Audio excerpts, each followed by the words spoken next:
Episode 33. Heh, memangnya siapa kamu? Berani sekali mengancamku. Aku ini Nasya Aditya, putri dari Rama Aditya. Seorang pengusaha minimarket ternama di kota ini. Nasya berkata dengan sombongnya. Jangan sombong kamu. Keluargamu yang terpandang di sini itu bukan apa-apa jika dibandingkan denganku. Jika aku mau, perusahaan keluargamu itu bisa hancur hanya dalam waktu 1 hari saja. Tentu saja setelah itu tidak akan ada lagi keluarga Aditya di kota ini, bahkan dimanapun. Ji menunjukkan senyum licik menanggapi kesombongan Nasya, tapi nada bicaranya masih tetap tenang. Sudahlah Ji, percuma saja kita menanggapi gadis sombong ini. Cuma buang-buang tenaga kita saja.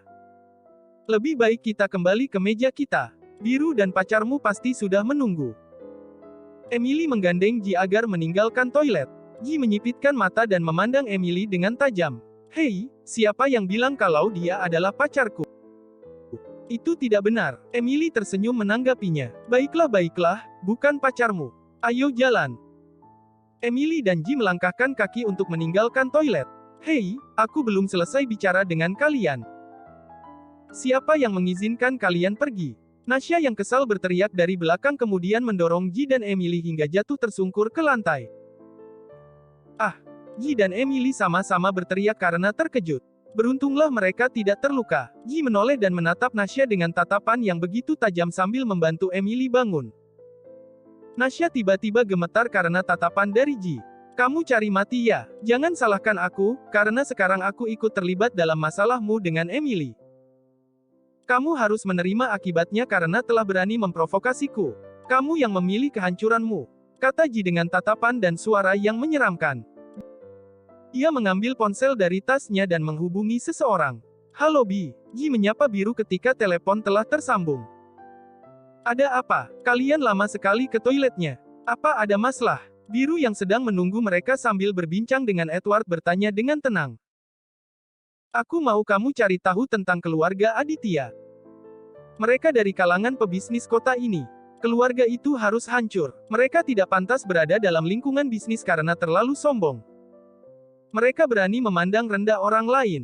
Biar nona muda mereka merasakan bagaimana rasanya jadi gelandangan.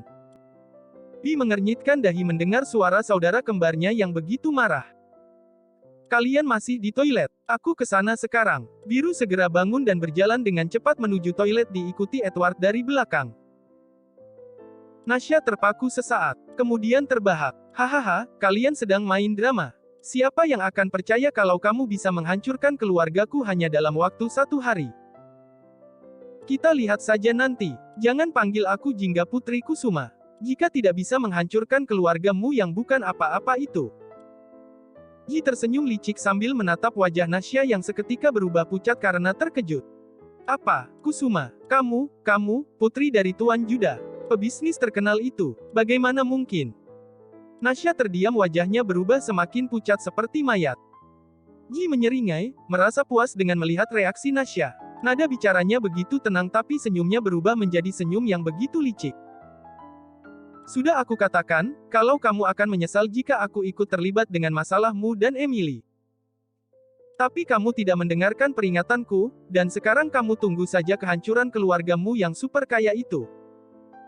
Ji berbalik dan hendak pergi meninggalkan Nasya, tapi tiba-tiba dia tersungkur di kaki Ji dan memohon sambil memegang kaki Ji. Air matanya mengalir begitu deras. Nona, aku mohon, jangan hancurkan keluargaku. Aku benar-benar minta maaf padamu. Aku sudah memohon dan bersujud di kakimu agar kamu memaafkanku kali ini saja. Aku sudah membuat keputusan, dan itu tidak bisa ditarik lagi. Ji dan Emily berjalan meninggalkan Nasya yang sedang menangis sendirian. Biru dan Edward datang dengan tergesa-gesa. Apa yang terjadi Ji? Biru mendekati Ji dan Emily, dia akhirnya melihat Nasya yang sedang duduk di lantai dengan derayan air mata dan mengerti semuanya.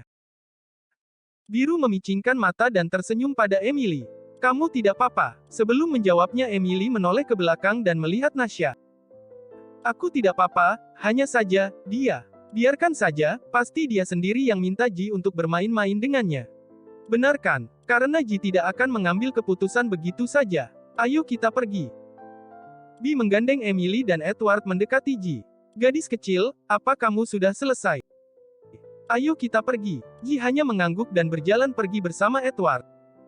Nasya masih terpaku di lantai, menatap punggung Ji beserta yang lainnya yang semakin menjauh. Bagaimana ini? Bagaimana jika yang dikatakan dia benar? Kalau keluargaku hancur, apa yang harus aku lakukan? Semua orang mengenal keluarga Kusuma, jika menyinggung mereka, pastilah akan hancur, aku harus segera pulang dan melihat perkembangan perusahaan. Gumam Nasya yang begitu panik, akhirnya dia bangun dan bergegas pergi dengan tergesa-gesa dari restoran. Dia pergi menuju ke perusahaan ayahnya. Dalam perjalanan kaki dan tangannya terus saja bergetar karena rasa takut.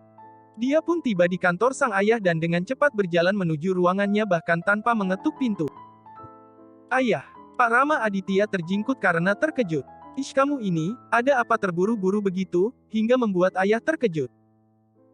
Itu, belum juga Nasya berbicara, salah satu karyawan masuk dengan tergesa-gesa.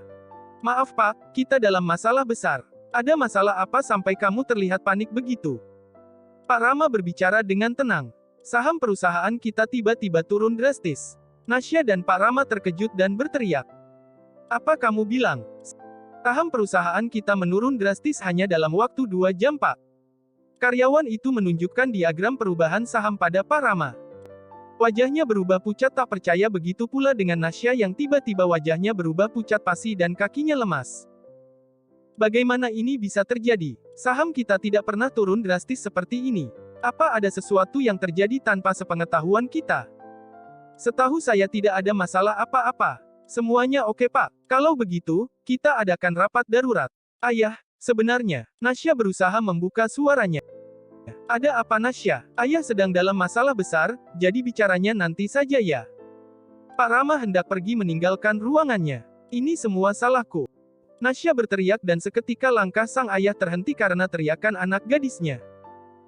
Apa maksudmu Nasya? Pak Rama mengerutkan dahi mendengarnya heran. Iya, ini semua salahku.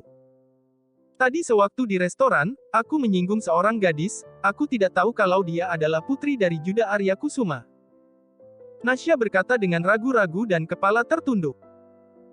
Drap, plak. Sang ayah berjalan mendekat kepadanya dan mendaratkan sebuah tamparan di pipi sang gadis hingga dia memalingkan wajah, seketika pipinya yang putih menjadi merah dan terasa panas, telinganya seakan berdengung karena tamparan sang ayah yang begitu keras. Air mata juga mengalir membasahi pipinya. Gadis bodoh, sebenarnya apa yang kamu lakukan?